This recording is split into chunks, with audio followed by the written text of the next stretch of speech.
नमस्कार, मैं हूं शरद द्विवेदी और बहुत स्वागत है आपका उस कार्यक्रम में जिसका नाम है हम होंगे कामयाब। कामयाबी की पहली शर्त ही यही है कि उम्मीद और आशा से खुद को भरा रखना। और इसी कड़ी में ये हमारा दूसरा एपिसोड है जो आप तक पहुंच रहा है। और आज जो हमारे मेहमान हैं वो मुझे भी बहुत प्रिय हैं, क्योंकि वो उस जनरेशन के हैं जो जनरेशन युवावस्था से बाहर नहीं है और युवावस्था की एक मैच्योर जनरेशन आप बेहिचक उन्हें कह सकते हैं। लेकिन ये ऐसी जनरेशन है जिसने एक संक्रमण काल में आंख खोली और बहुत सारी चीज़ों को देखा, समझा और उनको आगे बढ़ाया। और इसी कड़ी में उन्होंने युवाओं के मार्गदर्शन का एक बहुत ही अच्छा क्रम शुरू किया, एक व्यवस्थित जीवन को पीछे छोड़कर। वो एक बढ़िया सेटअप में, पहले तो एक बहुत ही प्रतिष्ठित अंतर्राष्ट्रीय सेटअप में वो काम करते थे, बाद में सरकार ने उसे अडॉप्ट किया तो उस प्रणाली में वो बहुत अच्छे पद पर वहाँ काम करते रहे। लेकिन उन्हें संतोष नहीं था, क्योंकि वो चाहते थे कि वो बच्चों को अखिल भारतीय सेवा के लिए ग्रूम करें। और उनका नारा बहुत आकर्षक है कि या तो आईएएस बनोगे या उससे भी बेहतर कुछ और बनोगे। ये भी उसी उम्मीद की बात करता है। ग्रूमिंग बहुत इम्पॉर्टेंट है, क्योंकि माफ़ कीजिएगा हमारे स्कूल कॉलेजेस ग्रूमिंग करने में उतने कामयाब नहीं हैं। सर्टेन जो इंस्टीट्यूशंस हैं, लेकिन वो बहुत चुनिंदा हैं, या वो बियॉन्ड हैं और या सरकारी क्षेत्र में हैं, तो वहाँ इतनी मेधावी छात्रों की फौज है कि उसके बीच में एक सामान्य प्रतिभा रखने वाले बच्चे के लिए उन प्रतियोगी परीक्षा में अच्छे नंबर लाके पास होने की सामान्य योग्यता, वैसे तो हम सब में असाधारण योग्यता हो सकती है, वो योग्यता रखने वाले ही जा सकते हैं। तो इनका ये एफर्ट जिसको उन्होंने राजधानी में बच्चों की ग्रूमिंग से, युवाओं की ग्रूमिंग से चुना, वो चाहते तो दिल्ली में, मुंबई में या देश के बाहर भी बहुत अच्छा करियर चुन सकते थे अपने लिए। लेकिन उन्होंने चुना, शायद उन्हें युवाओं से प्यार है, उन सपनों से प्यार है जिनके पीछे युवा जाते हैं। तो आज इसी कड़ी में हमारे साथ रहेंगे लक्ष्मी शरण मिश्रा जी। बहुत स्वागत करता हूं सर आपका। नमस्ते सर। मुझे सर सबसे पहले यही बताइए कि grooming, what does it mean? Grooming से हम क्या समझें कि हमारे जो इंस्टीट्यूशंस हैं जिनसे निकल कर ये बच्चे राज्य प्रशासनिक सेवा और फिर अखिल भारतीय सेवा या दोनों में आइदर कोशिश करते हैं, प्रयास करते हैं, तो ये ग्रूमिंग को समझाइए ज़रा मुझे। सर, जब हम स्कूल एजुकेशन या कॉलेज एजुकेशन जिसने भी बनाई होगी, जिसने भी डिज़ाइन की होगी, तब उन्होंने शायद हर लेवल के कुछ ऑब्जेक्टिव तय किए होंगे। उनका मानना ये होगा कि जब बच्चा हो संभालता है, कुछ 5-7 साल का होता है, उसके आसपास की चीज़ों को लेकर के उसकी जिज्ञासा होती है, तो स्वाभाविक सा एक जिज्ञासा का गुण उसमें विकसित हो जाता है। वो जानना चाहता है कि जहाँ वो रहता है उसके आगे क्या है, जंगल, पहाड़, नदियाँ, ये सब कैसे बनते हैं, या फिर उसके यहाँ जो अलग अलग धर्म के लोग हैं, जाति के लोग हैं, ये सब क्यों हैं, ये त्यौहार क्यों मनाए जाते हैं, या ये पुलिस वाले लोग क्यों होते हैं, ये लोग क्या काम करते हैं, नेता लोग क्या काम करते हैं। तो नॉर्मली हमारे स्कूल में हर लेवल के लिए एक ऑब्जेक्टिव तय कर दिया गया है। वो ऑब्जेक्टिव मार्कशीट देना नहीं था, वो ऑब्जेक्टिव था कि शुरुआत में, शुरुआती स्तर पर, प्राइमरी स्किल पर, प्राइमरी लेवल पर उस बच्चे को एक्सप्रेस करना सिखाया जाए। मतलब उसे शब्द ज्ञान या यूं कहें अक्षर ज्ञान सिखा दिया जाए। लगभग 6वीं से लेकर के 8वीं तक उसे अपने आसपास की दुनिया से परिचित कराया जाए। जब वो दुनिया को जान ले तो फिर उसे अब तक मानव सभ्यता कहाँ तक पहुंच चुकी है, कौन सी स्किल्स उसको आती हैं, वो स्किल्स, वो IT स्किल्स हो सकती हैं, वो राइटिंग स्किल हो सकती हैं, वो कुकिंग स्किल हो सकती हैं, ड्राइविंग स्किल हो सकती हैं, वो सारी स्किल्स उसको समझा दी जाए। स्कूल एक क्लोज्ड एटमॉस्फेयर होता है जिसमें ये मान करके कि आज के समय में लोगों को क्या क्या चीज़ें पता होनी चाहिए अगर वो आज अपनी ज़िंदगी शुरू करता है, ये मान करके स्कूल में उसे एक क्लोज्ड एटमॉस्फेयर में ट्रेन किया जाता है। और कॉलेज असल में लॉन्च प्लेटफॉर्म होता है। कॉलेज बनाया इसलिए गया है कि उसके तुरंत बाद उसे समाज का हिस्सा बनना है। और अब तक मानव सभ्यता में बहुत कुछ हो चुका है, समाज के अपने नियम बन चुके हैं, देश के नियम बन चुके हैं, देश के अपने चैलेंजेस हैं, देश के अपने कंसर्न्स हैं, दुनिया के कंसर्न्स हैं, एनवायरनमेंट के कंसर्न्स हैं, कुछ सोसाइटी के अपने सेट ऑफ रूल्स हैं। और इन सब के बीच उसको जाना है तो पहले तो इन सब की उसको समझ होना चाहिए, जिसे हम आजकल सिविक सेंस कहते हैं। कई बार लोग मिसफिट हो जाते हैं अपने ही टाइम, अपनी ही सोसाइटी, अपने ही देश में। क्या बोलना है, क्या नहीं बोलना है, कैसे बातें करनी है, पता ही नहीं चलता ये पता नहीं चलता जी। और जो दूसरा सबसे महत्वपूर्ण चीज़ होती है सर, कि उसे अपनी ज़िंदगी अब जीना शुरू करना है। जिंदगी जीने के लिए केवल रोजी रोटी की ज़रूरत नहीं होती है। रोटी कपड़ा मकान शायद बेसिक नेसेसिटी होती है। उसके बाद हर आदमी को थोड़ी सी इज्जत चाहिए, सम्मान चाहिए। उसके आसपास जो चीज़ें दिख रही हैं उसे थोड़ा सा बेटर करना है, क्योंकि अल्टीमेटली उसका काम यही होता है कि वो जैसी दुनिया उसे मिलती है उसे थोड़ा बेटर करके जाए। तो कॉलेज इसलिए बनाया गया है कि आप ये तय करो कि इस दुनिया में अगले 30 साल आप 30 या 40 साल आपकी भूमिका क्या होगी, आप क्या करना चाहते हो जिससे आप इस मानव सभ्यता को थोड़ा बेहतर कर सकते हो, आप वो सब हासिल कर सकते हो जो आपको लगता है कि आपके लिए वर्थ है, आपको अपने जीवन में मिलना चाहिए। और जब आप ये सब चीज़ें तय कर लेते हैं तो फिर आप वो एरिया आइडेंटिफाई करते हैं। मुझे अगर आर्किटेक्ट बनना है तो मुझे आर्किटेक्ट की अब तक की सारी स्किल्स, अब तक आर्किटेक्ट क्या क्या कर चुके हैं ये पता होना चाहिए, और एक अच्छे आर्किटेक्ट के क्या गुण होते हैं ये पता होने के बाद ये पता होना चाहिए कि इस फील्ड में मैं क्या अलग दे के जा सकता हूं जो अब तक नहीं हुआ। कहानी का सार सब कुछ ऐसा है सर कि अभी ग्रूमिंग का मतलब ये होता है कि आपको एजुकेशन जिस पर्पस के लिए दी जा रही है कि आप आज 2022 में अपना जीवन शुरू कर रहे हैं और अगले 30 या 40 साल इस दुनिया को लीड कर रहे हैं, तो आप में वो लीड करने की एबिलिटी स्किल्स हैं या नहीं। बहुत बहुत इम्पोर्टेंट आपने बात की है।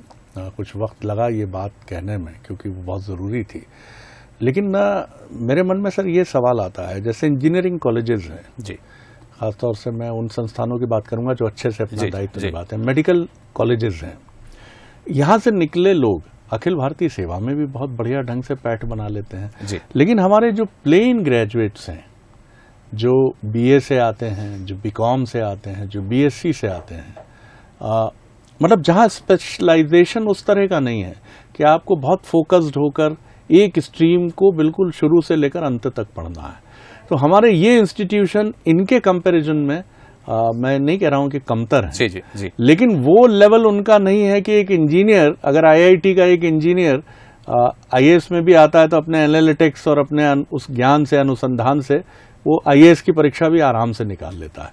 तो क्या आपको लगता है कि क्यों हम ऐसे कॉलेजेस खड़े नहीं कर पाए जो अखिल भारतीय सेवा के अधिकारी या राज्य प्रशासनिक सेवा, पुलिस सेवा, मतलब हमारे कॉलेजेस यहाँ जो प्लेन ग्रेजुएट्स हैं वो तो मुझे नहीं लगा कि अपने उद्देश्यों को पूरा कर पा रहे हैं।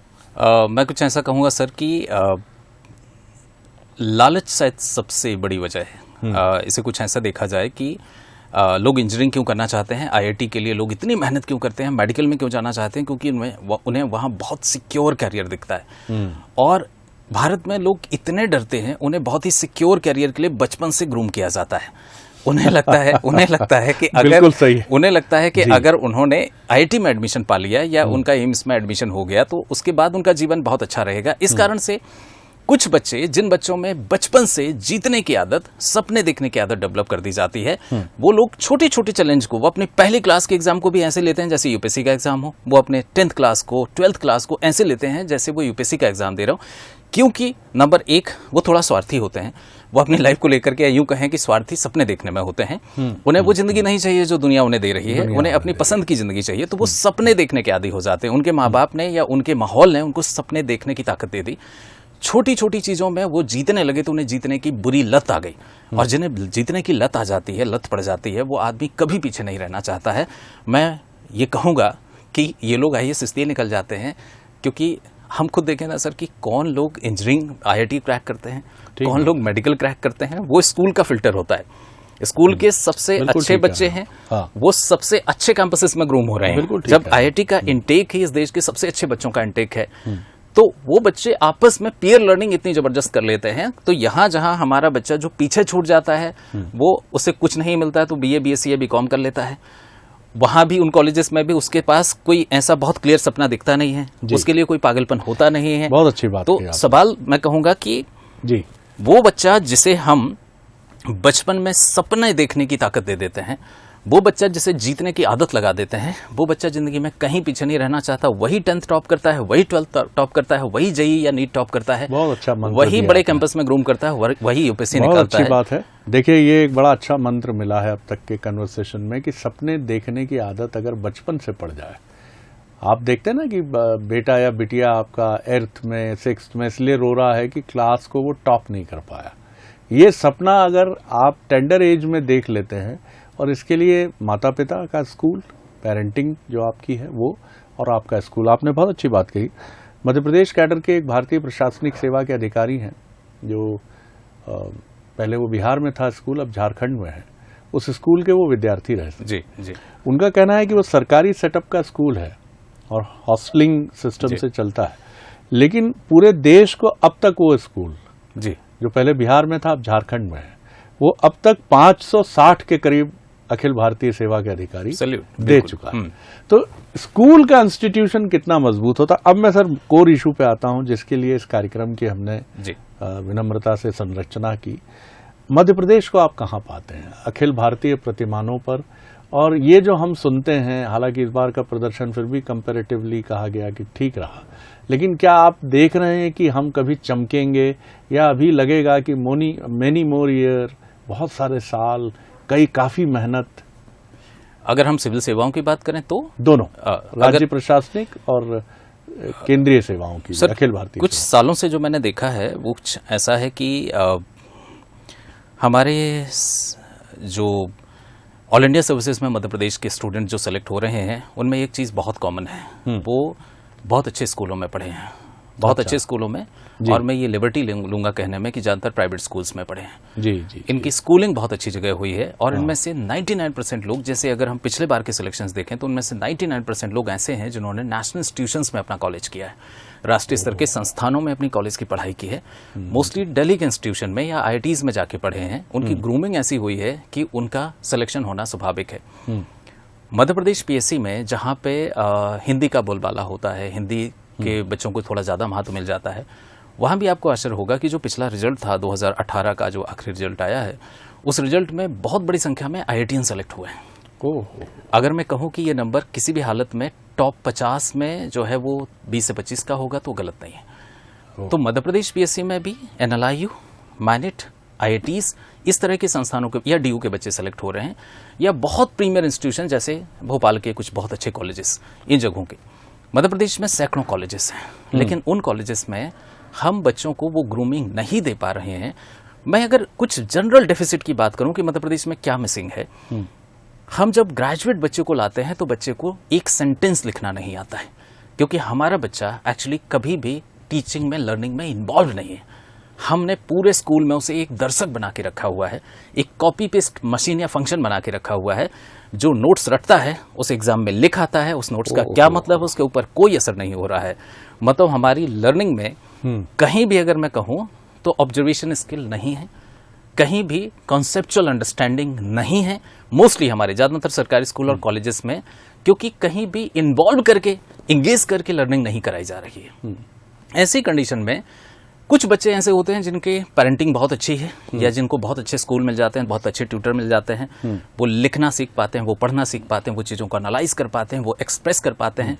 हमारे 90% बच्चे, ग्रेजुएट बच्चे, ना तो एक पूरा पैराग्राफ लिख सकते हैं अपने मन से, और ना ही 1 मिनट स्टेज पर बोल सकते हैं, क्योंकि हमने उन्हें चीज़ों को समझना, उसे प्रोसेस करना, उस पर थॉट बनाना, उसे आर्गुमेंट के तौर पे कन्वर्ट करके लिखना या एक्सप्रेस करना नहीं सिखाया। These are core skills. तो मैं ये कहूंगा कि मध्य प्रदेश में हम डिग्री दे रहे हैं और इससे कोई फर्क नहीं पड़ता कि आप 10th और 12th में कितना परसेंटेज स्कोर दे रहे हैं, इससे बहुत ज्यादा फर्क नहीं पड़ता है। कॉम्पिटिटिव एग्जाम का एक बेसिक सा सिस्टम है। मैं हमेशा कहता हूं कि चाहे वो चंद्रगुप्त मौर्य के समय की बात हो या अकबर के समय की बात हो, देश को चलाने के लिए, प्रशासन को चलाने के लिए उस समय के सबसे होनहार लोगों की जरूरत होती है, और इन होनहार लोगों को चुनने का जो प्रोसेस होता है वो सिविल सर्विसेज एग्जाम है आजकल।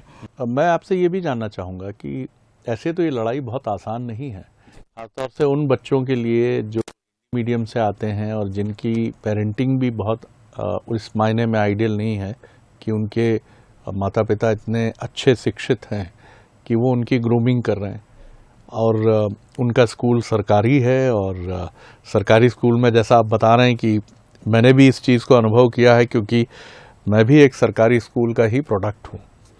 मैंने बहुत, हालांकि हमारा स्कूल अपने समय का एक बड़ा नामचीन सरकारी स्कूल होता रहा, लेकिन फिर भी मैंने देखा कि मेरे जैसे विद्यार्थी जो साधारण मध्यम वर्गीय, निम्न मध्यम वर्गीय परिवार से थे, वो बेंच बैंकर्स पीछे ही जाके हम बैठे रहते थे, सहमे डरे हुए से, और एक वाक्य बोलना या लिखना बड़ा कठिन होता था। किस तरह आप इस चुनौती को ओवरकम करने के लिए क्या किया जा सकता है? मुझे लगता है सर, ओवरऑल चीज़ें बदलने की ज़रूरत है। अब शिक्षा को कहीं ना कहीं हमें मार्कशीट और जो हमारा ट्रेडिशनल टीचिंग मॉडल है, एग्जामिनेशन मॉडल है, इसको बदलने की ज़रूरत है। मुझे लगता है एंगेजमेंट जब तक हम नहीं करेंगे, जब तक हम बच्चे को इन्वॉल्व नहीं करेंगे, जब तक वो चीज़ें समझेगा नहीं, एक्सप्रेस करेगा नहीं, बोलेगा नहीं, तब तक, और जब तक वो छोटी छोटी लड़ाइयाँ नहीं जीतेगा, तब तक उसमें जीतने का भाव नहीं आएगा, उसमें कॉन्फिडेंस नहीं आएगा। मुझे ऐसा लगता है कि स्कूल्स में इतनी एक्टिविटीज़ डेवलप करिए और उन लोगों से एक्टिविटीज़ कराइए, उन लोगों से नहीं जो बिल्कुल इंटरेस्टेड नहीं, उन लोगों से एक्टिविटीज़ कराइए, वॉलंटियर्स की मदद लीजिए, लेकिन हमें जो ये कर सकें। और जो सबसे बड़ी दिक्कत है सर, सबसे ज़्यादा खतरनाक होता है सपने का मर जाना। मैं जिस पीढ़ी को डील कर रहा हूँ, इस पीढ़ी के पास सपना नहीं, सपने देखने की हिम्मत नहीं है, सपने देखने की हिम्मत नहीं। ये ऑडियंस जनरेशन है जो बस दर्शक है, चीज़ों को देख रही है, उन्हें जलन भी नहीं होती, उन्हें किसी की खुशी पर बहुत खुश भी नहीं होते, किसी के सफलता पर, अपने कॉम्पिटिटर की सफलता पर ये जलन भी नहीं होती इनको, क्योंकि उनको लगता है कि इनके लिए ये संभव ही नहीं है। आपकी बात से बहुत इंपॉर्टेंट बात आपने कही सर। माफ कीजिएगा मैं बीच में रुक रहा हूँ, क्योंकि मैं उस सवाल पर जरूर आना चाहूंगा, क्योंकि हम सर्जरी करते हुए उस पॉइंट पर आ गए हैं जी, जहां अब वो लोग सुनना चाह रहे होंगे, वो युवा की साहब मैं बिल्कुल ऐसा ही हूं जैसा मिश्रा सर कह रहे हैं। ना मुझे किसी कोई सफल हो जाता है तो मुझे ना कोई चिढ़न या कुढ़न होती है। एक छोटा सा उदाहरण मुझे याद आता है, इरफान खान से धोनी ने एक बार कहा था कि विकेट लेने के बाद चीखा करो, गुस्सा दिखाया करो, एंगर दिखाया करो कि ये मुझे नहीं मिला, पटका करो मुक्का मेज पर। लेकिन ये ऐसी ठंडी जनरेशन है कि गलती होने पर ना कोई दुख प्रकट करती है और ना सफल होने पर या अपने प्रतिद्वंदी के सफल होने पर भी चीखती है। जो लोग आना चाहते हैं, क्योंकि मैं जानता हूं आपने व्यक्तिगत आपके प्रयासों से भी मैंने देखा है, और जिन लोगों ने उनके प्रयास तो निश्चित तौर पर शामिल हैं ही, हिंदी मीडियम के बहुत साधारण बच्चों को आपने काफ़ी आगे पहुंचाया। तो क्या आप किस तरह से ये गोला बारूद देकर हम, क्योंकि लोग बच्चे यही देखना सुनना चाहते हैं सब, हम बिल्कुल ऐसे ही हैं जैसा आप कह रहे हैं, बहुत सा कुछ आते हैं, ना हिंदी ठीक ना अंग्रेजी ठीक, कैसे करें राज्य प्रशासनिक सेवा और अखिल भारतीय सेवा की तैयारी? सर मैं कहूँगा शुरुआत तो वहीं से करना चाहिए। ये पूरी कायनात आपको पीछे रखने के लिए बनी है, वो चाहती है कि आप सपने ना देखें, क्योंकि आपके सपने देखने से एक और आदमी कंपटीशन में आ जाएगा। क्या तो बात है, वाह। हर कोई आपको डरा रहा है कि आप सपने ना देखें, आप आगे ना बढ़ें, और आपको कई चीज़ों के लिए रोका जाता है बचपन से। ये नहीं करना चाहिए, ये नहीं करना चाहिए, ये तुम्हारे बस की बात नहीं है, ये तुम्हारे बस की बात नहीं है। तुमने जो करके नहीं देखा वो तुमने कैसे मान लिया कि तुम्हारे बस की बात नहीं है? मैं कहता हूं कि वो सब करके देखो जो लोगों ने, हाँ वो इलीगल और अनएथिकल नहीं होना चाहिए, वो हर सी चीज करके देखिए। अगर लोगों ने कहा कि तुमसे नोट्स नहीं बनाए जाएंगे तो बना के देख लो, लोगों ने कहा कि तुम अच्छी स्पीच नहीं दोगे तो दिन रात रट करके अच्छी स्पीच देके देख लो एक बार, हो सकता है कि तुम बहुत अच्छे स्पीकर हो। तो लोगों ने हमें रोक दिया, टोक दिया, क्योंकि वो नहीं चाहते कि एक और व्यक्ति, बहुत कम अपॉर्चुनिटीज हैं, बहुत बड़ी जनसंख्या है इस देश में, तो लोग चाहते हैं कि कम से कम लोग रेस में आए। कोई नेता नहीं चाहता एक नए राजनेता उठे, कोई व्यापारी नहीं चाहता एक नया व्यापारी आ जाए बाजार में, तो उसी तरह से कोई भी व्यक्ति नहीं चाहता कि नया कंपटीशन खड़ा हो। इसलिए हर कोई आपको रोकने की कोशिश करता है, आपके अंदर एक डाउट पैदा कर देता है, और उसका करारा जवाब ये होता है कि लोग जो रोकें कि ये तुम नहीं कर सकते, उसे करके देखो। ऐसा लेकिन बहुत कम लोग कर पाते हैं सर। मैं ये कहूँगा जब तक हम बदलेंगे नहीं तब तक तो कुछ नहीं बदलता है। और हमें एक तो वो सब करके हम माहौल ऐसा, कई बार हम लोग ऐसा माहौल देते हैं जिसमें हम उनसे कहते हैं कि लोगों ने कहा तुम नहीं गा सकते, तुम गा के देखो। तुम्हें दो चीजें होंगी, या तुम्हें पता चलेगा कि तुम नहीं गा सकते, और या हो सकता है कि तुम्हारे अंदर का गायक बाहर निकल आए। तो हमें हर चीज करके देख लेनी चाहिए। कई बार बहुत अच्छा सिंगर, उसने अगर नहीं गाया होता तो कभी सोच ही नहीं पाता कि वो बहुत अच्छा गायक बन सकता था। तो आप, मैं उस मूल सवाल पर आता हूं, बिल्कुल ठीक है, तो आप यही ग्रूमिंग करते हैं जी। जो गायक नहीं है उसके अंदर गायकी का तत्व, मतलब ये मैं इसलिए कह रहा हूं कि आप उसके सारे संकोच को तिरोहित करने की कोशिश करते हैं, समाप्त करने की कोशिश करते हैं। सर मैं बिल्कुल बेसिक से जाता हूं, और मैं ये कहता हूं कि जो जो चीजें तुम्हें रोकी गई कि तुम्हें ये नहीं, तुमसे नहीं हो पाएगा, वो हर चीज को चैलेंज करो। वो हर व्यक्ति जिसने तुम पर डाउट किया वो तुम्हारा दुश्मन है, उसे चैलेंज करो। और जिंदगी में एक बार बेइज्जती सबकी होती है, एक बंद कमरे में बेइज्जती कर लेते हैं ताकि आगे चल के तालियां मिलें। तो हम वो हर चीज कराने की कोशिश करते हैं जिससे, जो उसके दिमाग में बैठा हुआ कि मेरे बस की बात नहीं है। जब वो ऐसा कुछ करता है तो उसे समझ में आता है कि उसमें बहुत सारा पोटेंशियल है। एक जो दूसरी इंपॉर्टेंट चीज़ होती है कि कई बार लोगों ने, मैं कई बार पूछता हूँ आपका पसंदीदा विषय क्या है, तो वो बोलते हैं कि ये, और मैं कहता हूँ कौन सा विषय आपको पसंद नहीं है? मैं कहता हूँ वो विषय खराब नहीं था, आपका टीचर खराब था। या उस समय आपका मेंटल स्टेट नहीं बनाया गया उस विषय को पढ़ने के लिए, तो वो हर काम जो आप नहीं कर पाए, उस हर काम को करने के लिए एक बार दोबारा मौका दिया जाता है। मैं हमेशा लोगों से कहता हूं, स्कूल का टॉपर बच्चा बन जाओ, आईएएस टॉप कर जाओगे। मतलब अगर आप स्कूल में 5वें नंबर पे थे, तो वो बच्चा जिसने टॉप किया था उस बच्चे के लेवल पे पहुंच जाओ, आप यूपीएससी भी टॉप कर जाओगे। तो हमें वापस ले जाना पड़ता है, वो मौके जो उन्हें छोड़ दिए वो मौके उन्हें वापस याद दिलाने पड़ते हैं। वो अच्छी आदतें जो उस समय वो डेवलप नहीं कर पाए, वो अच्छी आदतें फिर से डेवलप करनी पड़ती है। प्रोसेस जैसा लगता है सर, जीवन एक ही है और उसे निराश होकर के थके हुए चुके हुए इंसान की तरह जीने से अच्छा है कि जब जागें तब हम वो सब चीजें करके देख लें जो हम भविष्य में कर सकते हैं। अपने पोटेंशियल को खोजना, मैं बच्चे को हिम्मत देता हूं कि तुम्हें कोई कमी नहीं है, उस पोटेंशियल को खोजो, करके देखो। और करके देखने के बाद वो हर मौका जो तुमने छोड़ा है, उस मौके को समझो कि तुम्हें फिर से मिल रहा है। तो तुम क्या बेस्ट केस स्टडी आपको याद आता है जहां आपको बहुत खुशी हुई होगी, एक ऐसे ही बहुत ही चुप रहने वाले सहमे से युवा लड़के या लड़की को आपने बदल दिया और उसको सफलता भी मिली आगे जाकर? सर, बहुत स्पेसिफिक केस तो नहीं मैं कहूँगा, पर मैं ये ज़रूर कहूँगा कि ऐसे बच्चे जिन्होंने कभी सोचा नहीं कि वो सिविल सर्विसेज में जाएंगे, वो सिविल सर्विसेज में बहुत अच्छा कर रहे हैं। कोई ऐसे बच्चे जिन्हें कभी सोचा नहीं कि वो लेखक बन पाएंगे। एक अशोक लॉ करके एक अशोक कुमार, एक झारखंड के बहुत छोटे गांव से मेरे पास आया था और वो बोलने में थोड़ा हकलाता था। उसको लगता था कि वो बोल नहीं सकता। कुछ दिन पहले उसका झारखंड सिविल सर्विसेज में सिलेक्शन हुआ और वहाँ की टॉपर पोजीशन में पहुंचा। हमने बस उसको इतनी हिम्मत दी, मैंने कहा तुम्हें जो बोलना है तुम बोलो, लोगों को हंसने दो और वो हर हंसने को नोट किया करो, अगली बार उसके ऊपर मेहनत करनी है। तो ऐसे केसेस बहुत होते हैं सर। मुझे ऐसा लगता है कि कुछ ऐसी पोजीशन पर पहुंच पाना जिसे हम गिन सकें। एक बहुत छोटा सा एग्जाम्पल मैं कहूँगा, एक स्टूडेंट था जो टीकमगढ़ के एक छोटे से गांव से आया था, हिंदी मीडियम का स्टूडेंट था और मैनेट में उसका एडमिशन हो गया। तो उसकी अंग्रेजी बहुत ख़राब थी। मैनेट में एडमिशन हुआ, आर्किटेक्चर का स्टूडेंट था। तो उसे लगा कि शायद वो अंग्रेजी, क्योंकि उसकी ग्रामर खराब है इसलिए नहीं बोल सकता। मैंने कहा कि जो तुम्हारे बैच में सबसे अच्छी अंग्रेजी बोलता है उसको रिकॉर्ड करो और देखो वो कितनी मिस्टेक करता है। तुम शायद उससे कम मिस्टेक करते हो। It's all about confidence. आज वो बर्मिंघम में है, जहाँ कॉमनवेल्थ शुरू हो रहे हैं और 100% स्कॉलरशिप पे अपना मास्टर्स प्रोग्राम कर रहे हैं, इंग्लिश में प्रोग्राम। बहुत सुंदर सर। मुझे लगता है कि कन्वर्सेशन का झरना जिस तरह से बह रहा है, इसको यहाँ रोकने का मन तो नहीं कर रहा है, लेकिन समय की सीमा जो है वो हमें बता रही है। मेरे लिए भी बड़ा लर्निंग रही ये सब कि आखिर कमजोरी कहाँ पर है। भारतीय युवा सपने नहीं देख रहा है। अब तो वो दुखी भी नहीं होता है, वो अपने जीवन की पीड़ा पर भी दुख नहीं होता है और अपने प्रतिस्पर्धी के सफल होने पर कहता है कि उनको तो होना ही था, हम तो, हमारा जन्म ही इसीलिए हुआ है, इसी स्थान पे रहने के लिए, इसी नौकरी को करने के लिए हुआ है। ये उसकी जो थकान है ये उसे पीछे छोड़ रही है, लेकिन वो इसका ठीकरा समाज पर फोड़ रहा है, पेरेंट्स पे फोड़ रहा है, संस्थानों पर फोड़ रहा है। फिर मिलेंगे हम अगले हफ्ते, लेकिन उसके पहले आपको ये भी बता दें कि अखिल भारतीय सेवा के एक अधिकारी, उनकी टिप्स हम इस कार्यक्रम में आपको ज़रूर दिखाते हैं, जो हमारे बहुत ही पॉपुलर प्रोग्राम अफसरनामा से आती है। तो वो भी आप देख लीजिए, जो 30-35 सेकंड की एक झलक है। हर एक को जिंदगी में इनफैक्ट असफलता ज़रूर महसूस करनी चाहिए, क्योंकि उसके बाद या पीछे की जो सफलता है ना, वो आपको उतनी मीठी नहीं लगेगी जब तक आप असफलता को एक बार महसूस नहीं कर लेते। और अगर जिंदगी सिर्फ एक प्लेन रोड होगी ना, तो बहुत बोरिंग होगी। थोड़ा सा अप डाउन्स होने चाहिए। सर बहुत शुक्रिया, बहुत धन्यवाद। बहुत धन्यवाद आपका भी। नमस्कार।